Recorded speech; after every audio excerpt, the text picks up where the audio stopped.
Ephesians 6. I like Father's Day. I can talk about this intelligently because I'm a father.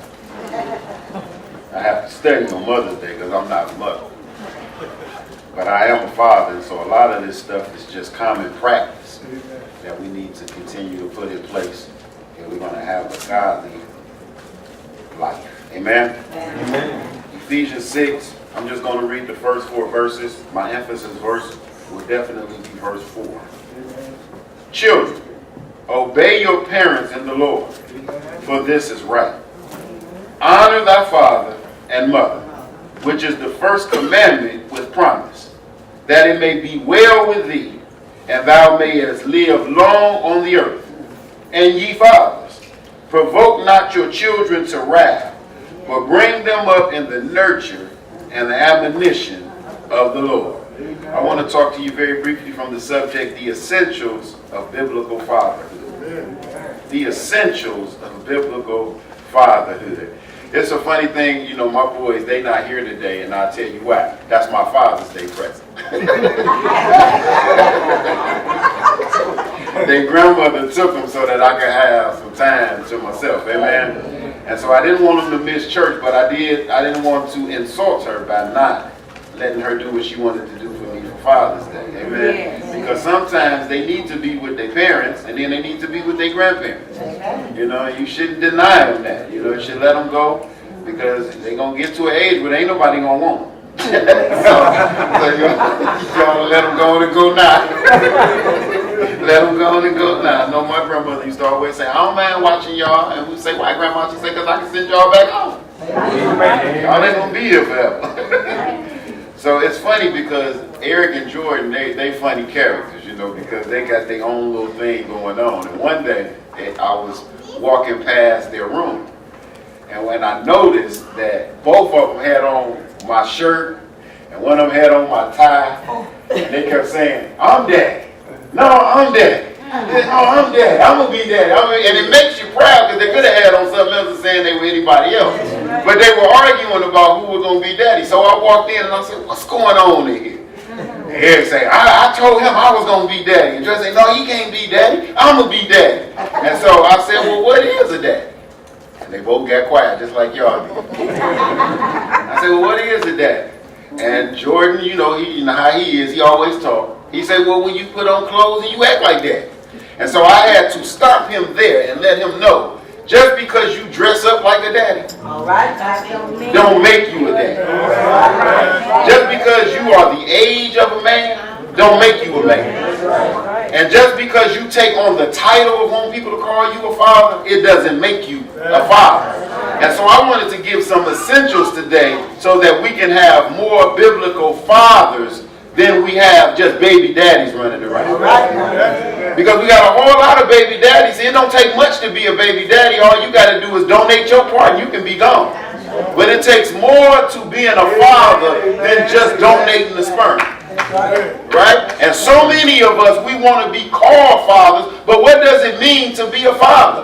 And what does it mean to be a biblical father on top of all of that? Now, Jesus, God, the Holy Trinity, when God is always acknowledged, he always gives himself the title, God the Father. He's God the Father, which means that is the highest title that you can ascribe to. It's better than being a chef. It's better than being a factory worker. It's better than being a superstar entertainer. The highest position that a man can get on this earth is the position of a father.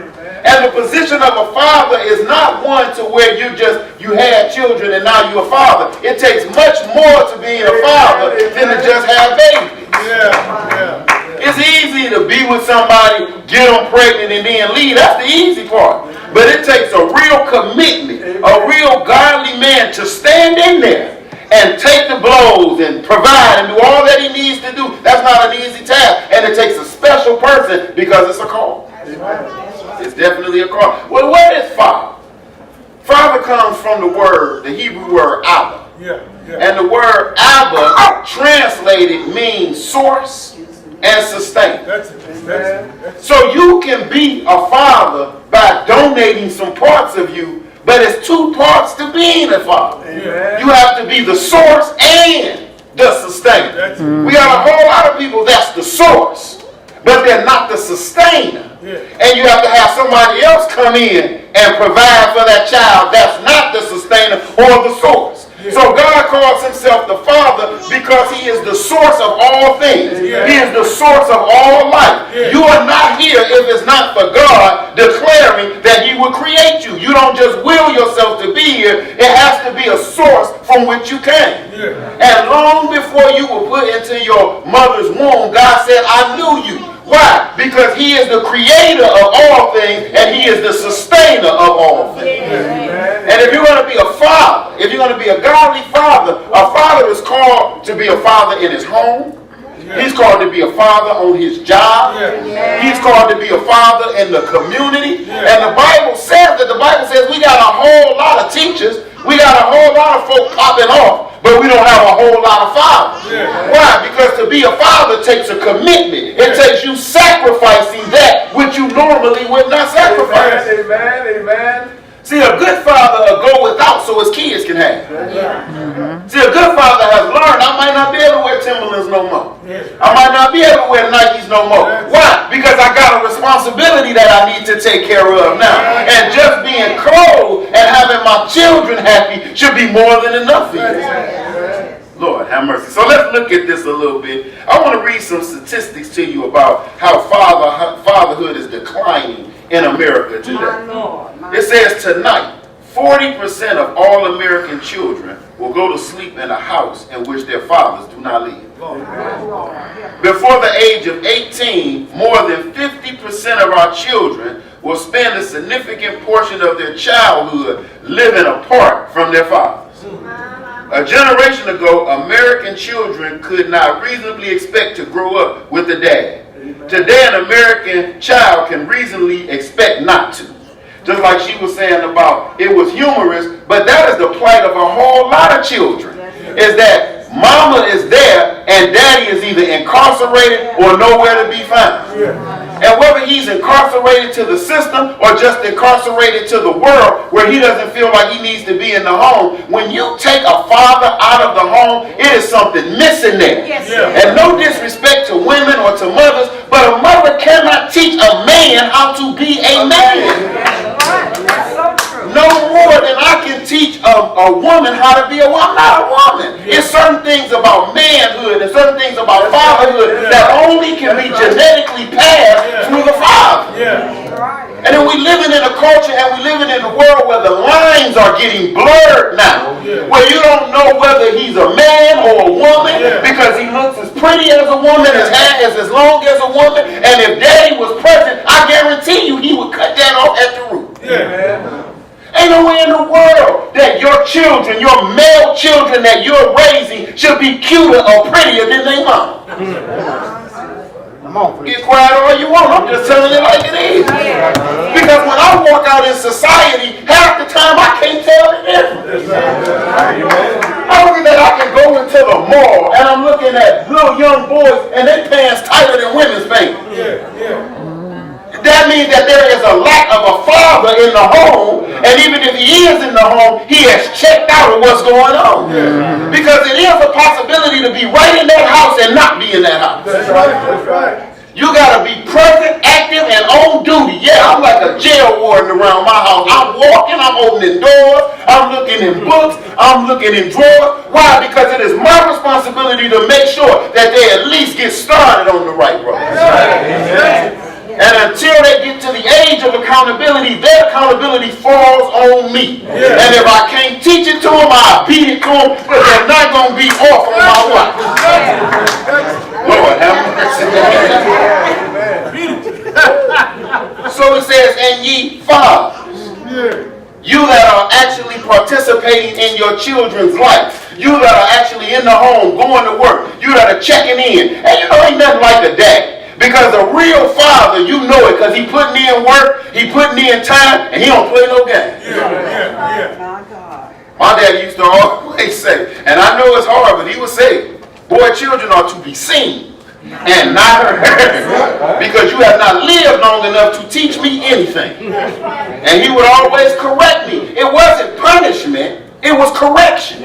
See, punishment has to do with revenge. I'm punishing you for something you've done to me. Correction has everything to do with I'm trying to make sure that you go in the right way, that you start off the right way. So I'm not punishing you as much as I'm educating you, because if I don't correct you and educate you, when you go out there in them streets or go out there in that world, oh, they will teach you. They will teach you that it's certain things that you can't say to folk just because you think it. It is certain ways that you have to educate folk and train them if you're a father. And the only way that you're going to learn how to do it is it has to come from your father, who has to be connected to the father. And if we look in the world today, it is a disconnect between that father and the father. It is a break in the line. Because if your daddy didn't teach you, then you don't know. And you cannot teach what you don't know. That's right. So a lot of us have some re-educating to do, because now we're older, we can't blame daddy now. Because now we have to go out and get the information. Now we got these babies. Now we got this family. And we are responsible for it. It says ye fathers. Fathers doesn't lead from the top. That's a dictatorship from the top down. You do what I tell you to do. You say what I tell you to say. That's not biblical fatherhood. Biblical fatherhood starts from the bottom. Because a biblical father is the foundation upon which everything else is held up on. So he's not over the top ruling over everybody. He's at the bottom sustaining everybody. Because not only is he the source, but he's the sustainer. He's the maintainer, which means he has to be at the foundation, in season, out of season, when he want to be, when he don't want to be. He's at the bottom. Because if you didn't want to do it, then you shouldn't have laid down with it. Amen. Lord have mercy. This is going to be a tough one here. It says, ye fathers, provoke not your children to wrath. He goes with the negative before he starts talking about the positive. So he wants to eliminate what you don't do as a father. He said what you don't do is that you don't provoke your children to hate you. And the one way that happens is you not being present.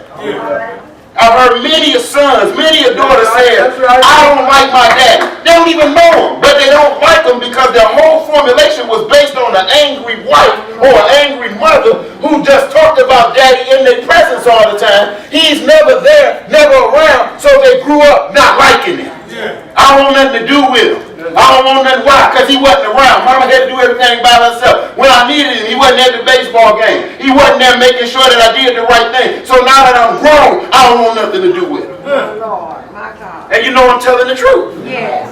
That's provoking your children. You provoke them by not being present. Because sometimes just your very presence in a situation speaks a volume than you even having to open your mouth.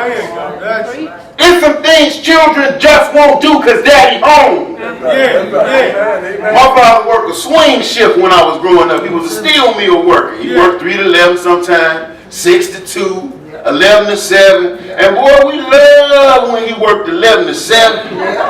We loved when he worked 3 to, especially 3 to 11. 3 to 11, we do whatever we want to do. But when he worked 6 to 2, 6 to 2 was rough. Because when he was home, it was a certain tone that was set in the house that wasn't set when it was just us and mama there. We can get away with stuff with just mama. You know mama love you. Daddy didn't play.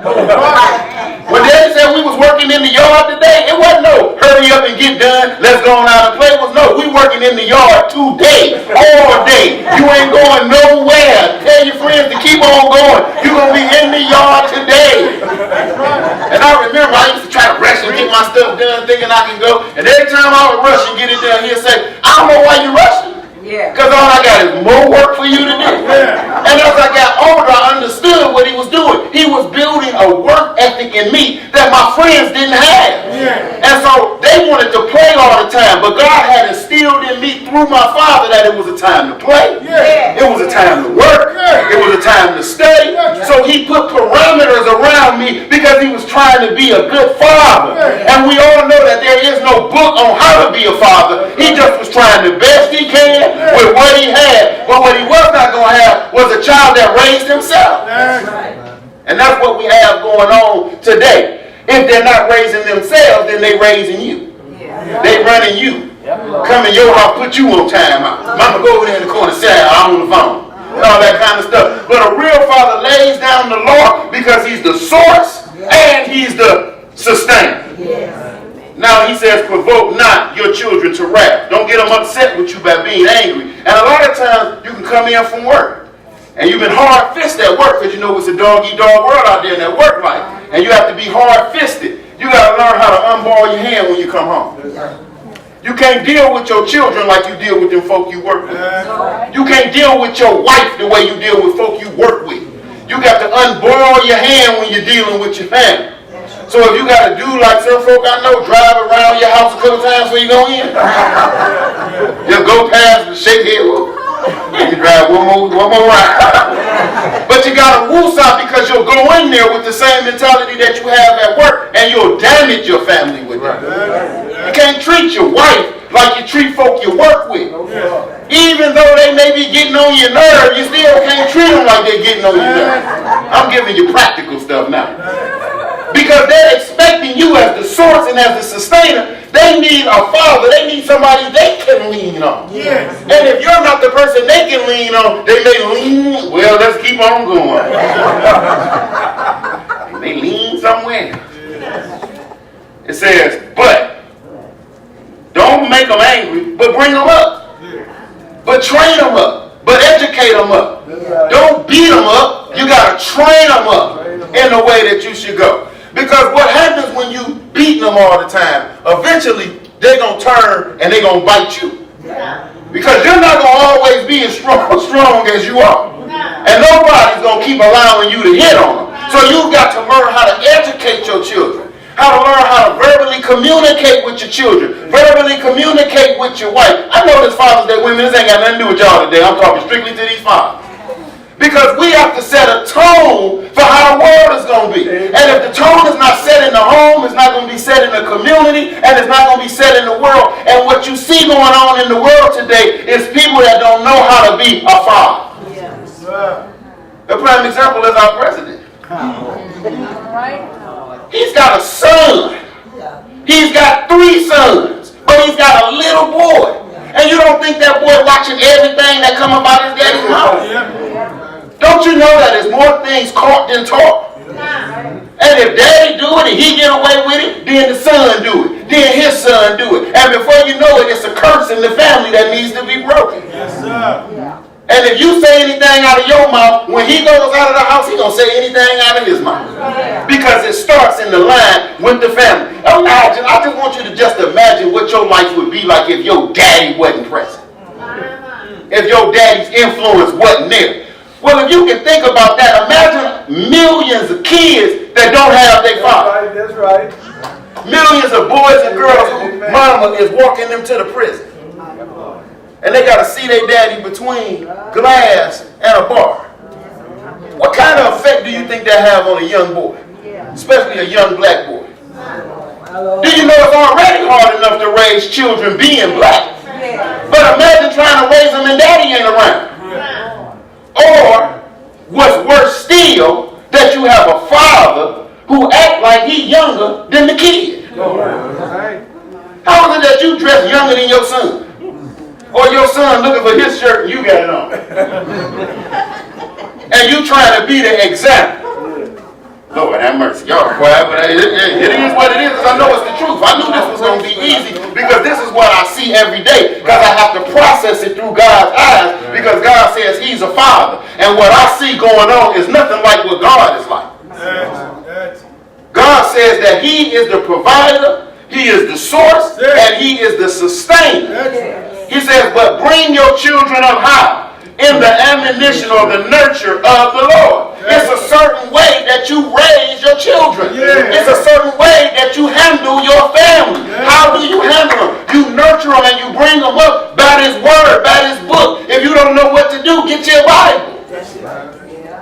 And find out how God expects you to father, how God expects you to lead. Because if you can't lead in your own home, then what makes you think you can be a boss on your job?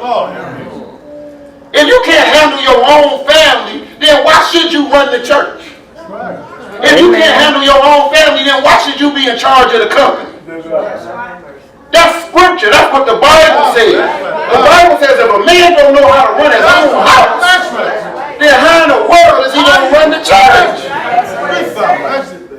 And I know we live in a time where we got to be a little more gentle, but some of this stuff is just basic common sense about how we should handle ourselves. Now, when it was just you by yourself, then you wasn't responsible for everybody else. You can live any old kind of way. You can spend 2-3 nights away from home and not worry about it. But once God gives you stewardship over a family, once He gives you stewardship over children, you have to change the way you move.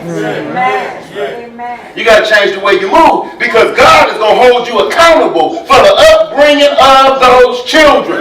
God is going to hold you accountable for the emotional prowess of your spouse. God's going to hold you responsible because He made you the head. And just because you don't have no job, just because you don't have no money, does not neglect or does not nullify you from being the head. You just a broke head. Well, a financially challenged head right now. But it does not move you out of your position. I'm sorry, women, but I don't care how much weight you lift. I don't care how much money you make. You can't get that position. That position was assigned by God. And I know we stretch our women a lot of times because they got to be mama and daddy. But biblically, you can't be mama and daddy. All you can do is be the best mama that you can be. Be the best support that you can be, because God called you to help. Not to run stuff, He called you to help. And as a good woman, you would try to get him in line and say, look, you need to give me something to help you with. You need to be out there doing something. Don't allow him to shake on his responsibility, because you got just as much influence over him as anybody else in the world. And so if he's sitting there doing nothing and being nothing, then that speaks to your intelligence. Because ain't no way in the world you shot no man. You going to work all day long, he's sitting up there playing PlayStation, been in the same seat when you left, same seat when you get home, and then look at you talking about what we eating for dinner tonight. And you've been home for the last 6 months. You've been cook dinner for the whole year. But sometimes you got to pull his coattail. Sometimes you got to say, hey, you need to get up. Hey, you need to cut the grass. Hey, you need to, not that you telling him what to do, you just give him a little nudge. Because he's responsible. Because I guarantee you, he's going to give you a little nudge if you ain't doing what you're supposed to do. He's going to keep nudging you, even while you sleep. You sleep, you up. So you ought to nudge. Look, y'all. Don't even want to look at it said bring them up. Bring them up. Raise them up. Train them up. And that means if you're going to bring them up and you're going to train them up, there are some things that you're going to have to put on the back burner that used to be on the front burner. All your dreams and all your goals, you can need to chase them at night now, because you got to provide for people during the day. I tell men all the time, you go to work, pay your bills during the day, you chase them dreams at night. Because them dreams may not become a reality, but that family and that wife and them children you looking in the eyes, they are a reality. And even if you've been wayward and you have not taken care of your children, have not taken care of your family, here is a good day. Here is a good chance to say, Lord, I know I came up short. I know I haven't done what I needed to do. This is a good day to repent and get on a new track. Because one thing about God is that God gives you chance after chance after chance after chance. And I'm telling you, if you got a good daddy, you need to tell it. That's right. Man, we ain't hard to please. We physical in nature. All you gotta do is hug us and tell us we good daddies. We good for the next year. You gotta buy us nothing. You ain't gotta do nothing. All men want to know is that we got the support and the love of the people that we supposed to be taking care of. And if we got the love and the support of the people that we supposed to be taking care of, we can conquer the whole entire world. And then we have to be emulators of God. Look what Jesus said when he came on the scene. The Pharisees got to asking him questions, and Jesus said, well, if you've seen me, you've seen the Father. He says, because I don't do nothing other than what I see my Father do. And it is amazing to me how you can have children, they want to have Michael Jordan on their jersey. They want to have, Westbrook across their chest. You know why? Because they're dealing with identity crisis. They're having an identity crisis because they don't have nothing to pattern themselves off of, so they grab whatever they see because they're having an identity crisis, so they just start to take on somebody else's identity. So because daddy's not teaching me how to be me, and I don't see that in front of me. Now I got to go outside of the home and find an identity for myself. When a father is supposed to show you what your identity is. Because if it's good enough for your daddy, it ought to be good enough for you. Because he's putting himself in a position to where he can bless you so that you can bless your children. That's what a biblical father tries to do. He says, if you see me, you've seen the Father. And it's amazing how, as a son, you can go somewhere and if your father got a good name and people know your father, they'll be like, boy, I know that's your daddy. Is your daddy David Pritchett? Because you look like him. That's right. You walk like him. You got the same mannerisms as him.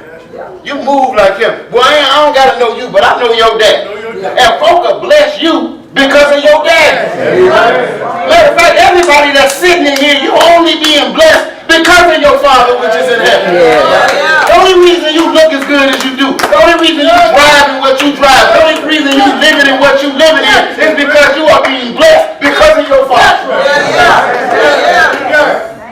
That's right. And a good father, a biblical father, tries to leave a good name. He tries to have his children and his children's children carry on a good name. Because a good name is better than rubies. A good name will get you in places where your money can't get you at. But on the same flip side, a bad name can close doors that might have opened for you. And that's why I tell them boys every time they leave my presence, don't forget you a preacher.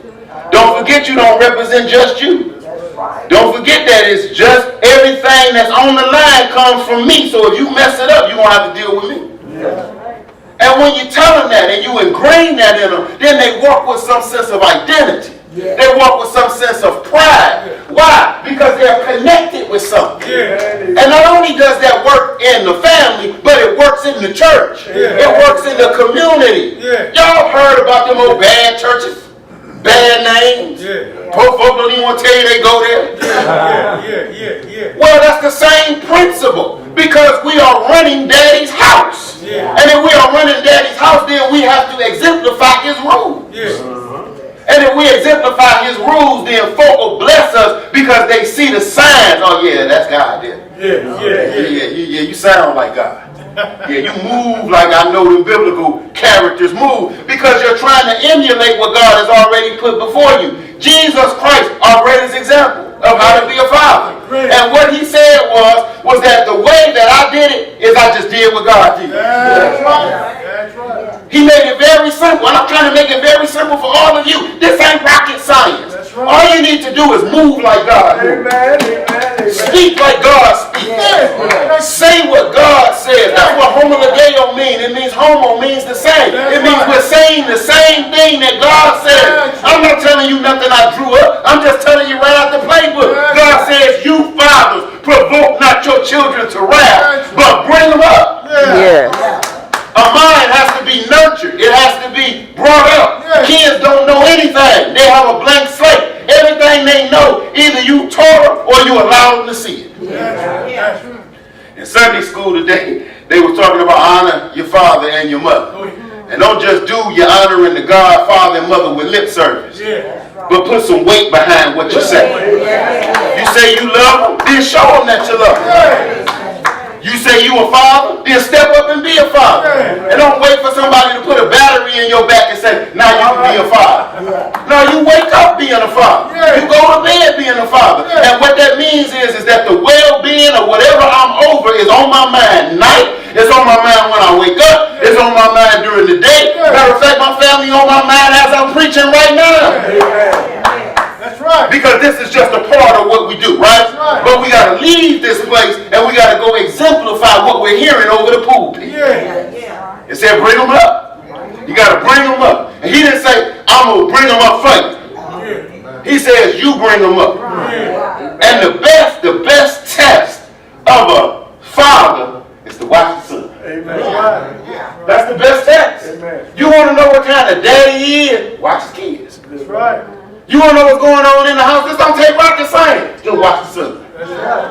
Because the son ought to be a reflection of his dad.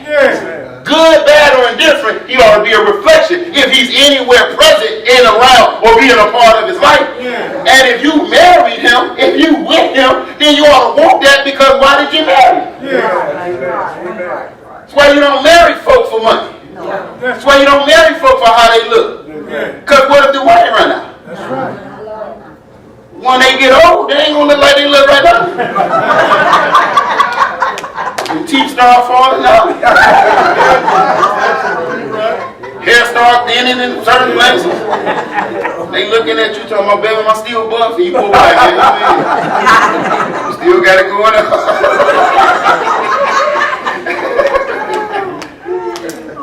But that is what God is calling all of us to be. We are in the lack of a fatherless generation, man. It is no fathers, nowhere to be found. And so God always starts in the house with the call. I'm going to make a call in the house. I need some fathers to step up. And watch this. You can't just be the father of your own house no more. Because we got a whole village of little black boys running around. A whole village of children running around that are not being fathered. That are not being pointed in a direction. And you can't just take the blind eye when you see them like, well, they ain't my kids. Well, guess what? They ain't going to be your kids neither when they break in your house and steal your car.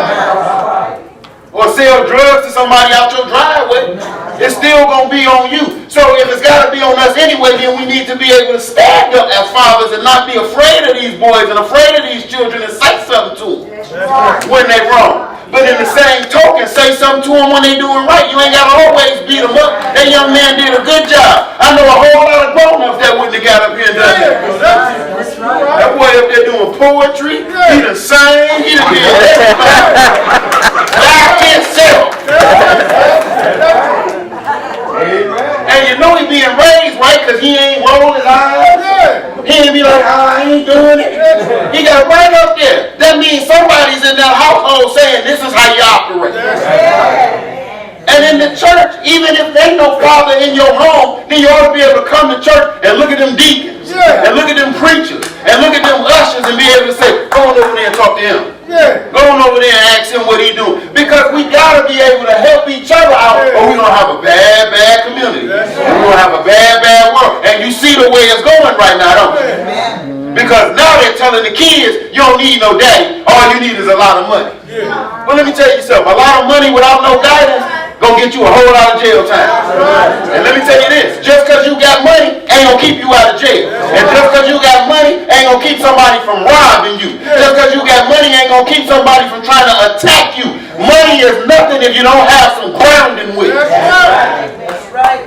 And if you don't have any sense with your money, then somebody else gonna have it anyway. But guess where you learn all that from? From a father. From a mother. From a godly biblical household that's teaching you the biblical principles. God don't need your money. He's teaching principles. Tithing is a principle. God can do this without your money. He's trying to teach principle. The principle is you give a little, you save a little, you spend a little. You don't spend it all. Give some to God. Give some to other folk. Put some away for a rainy day. Just because you got $100, you're going to go spend 101 and then charge the one on your credit card and they just charge you $5 for the one that you spent. So God is trying to teach principles through everything that he's doing. Through tithing, through fellowship. All of these are principles that God is trying to teach and that needs to be reinforced by the father in the household. Can't just drop your kids off no more. Because you need God just as much as they do. So they don't need to drop them off, you need to come with them. Matter of fact, you should want to come with them. How you know what's going on in them schools? How you know what's going on in these churches? How you know what's going on? Don't drop them off. Come sit there and make sure they're around the right people. Because contrary to popular belief, it is some wicked and some perverse people in the school. Amen. And it's wicked and perverse people in the church. Amen. It's wicked and perverse people in these camps. And you can't just say, I'm dropping them off, go and do your thing. And you don't know what's going on in there with them folks.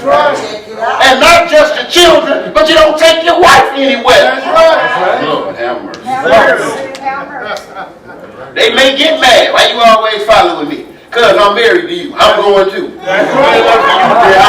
Why you don't want me to go? I'm going.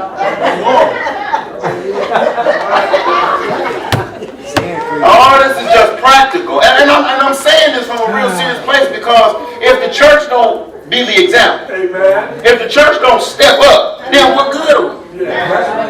man, you should expect to come into church and see good godly men. Amen. You should come into church and expect to see good fathers, That's right. good mothers, good families, because you should be getting better because you're hearing the word of God. That's right. Y'all want to walk in no church and you feel like you got to tuck your family and come over here, girl, sit over here by me.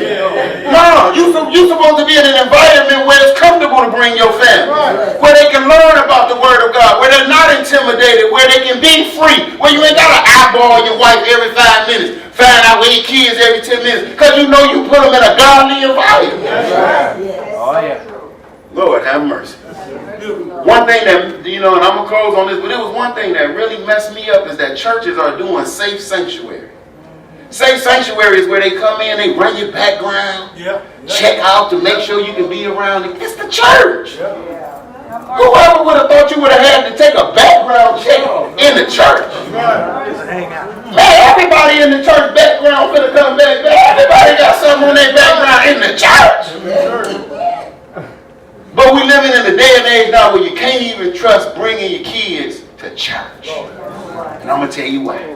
Because it's still a lack of fathers, even in the church. They said if they took the women out the church, that you could just bolt the church up and just lock it up. Because the men will not come to hear what thus saith the Lord. And if you're going to be a biblical father, the first place it has to start is with you getting up under God's word, so that you can know what to do instead of guessing or trying to do what daddy them did. You need to learn what God does and try to guide your family in a godly direction, and then guide yourself in a godly direction. That's biblical fatherhood. And guess what? You ain't going to get no award. They ain't going to clap at you all the time. A lot of times you're going to be the bad guy in the household because you got to be the disciplinarian. And you're going to have to be okay with that, because you're not here to be liked. You're here to guide and lead a family. And if you guide them and you lead them right, and in your old age, guess what's going to happen? They're going to come right back. And they're going to guide and they're going to lead you. And you ain't going to have to worry about it. You know why? Because you know that you taught them right. That's right. And if you know that you raised them right and you taught them right, when it's time for them to look out for you and to look after the family, you can gladly pass it on over. Yes. You can gladly rest to say, I know my son got it. I ain't even going to worry about it. How do you know he got it? Because I put it in him. That's right. I've watched him grow. I know what kind of person he is. My daddy used to always say that to me. He said, boy, he said, now if you go to jail, he said, you get one phone call. He said, don't call me. He said, because if you think I'm going to pay $150 and you try to steal something that costs $10, that ain't going to work for me. But he also said that if they called me and told me you killed somebody, I'll be the first one down there. I said, why? He said, because I know I didn't raise no murderer. And I know if something like that happened, I know it wasn't you, or I know something provoked you, so I'm there for you because I know how I raised you. And I am a witness. When I was being fathered, I didn't like it all the time, because I thought I knew more than my dad. Until I got out there and I became a daddy. Amen. When I became a daddy, I had more respect for my father because I understood what he sacrificed in order to get me to where I needed to be. And the only thing I could do for that sacrifice was to be a better father than he even was. Is to take what he taught me and take it a little further. So you keep on letting God work on you. Don't worry about what the world say a father ought to be. You need to worry about what God says a father ought to be. And if you do that, and you put your hand in God's hand, and you can all you can while you can, I'm telling you, even in this process, God gonna bless you with blessings that you didn't even think was possible. God's gonna give you strength that you didn't even think was possible. God gonna give you wealth. He's gonna give you money because he know you can't take care of them kids, bro. But it all starts with you making a mental and a heart adjustment of saying, God, I don't know what I'm doing. And I don't know if I'm doing it right, but I'm going to trust you to lead me. And that's all God needs out of you is some intent, some intentions to do the right thing. And ladies, it takes you too to help them, push them along. Talk to them. Keep telling them about Jesus. Keep telling them they need to come to church. Keep telling them they need to go to work. I don't care if they get mad at you. They'll be all right by the time nighttime comes. It's time to eat. It's time for dinner. They'll be all right. But you are called to help him. You're called to push him up. When you see him sliding a little bit, pump him up. Hey, get up a little bit. I know you don't want to hear it, but hey, we got a family to take care of. That's what we're called to do. To look out for each other, to look out for God's church, and to look out for God's people. We are in the people business. And it starts with a godly foundation. And that foundation starts with fatherhood. And that fatherhood comes from God the Father. That is the essentials of biblical fatherhood. Doors of the church are open. Amen.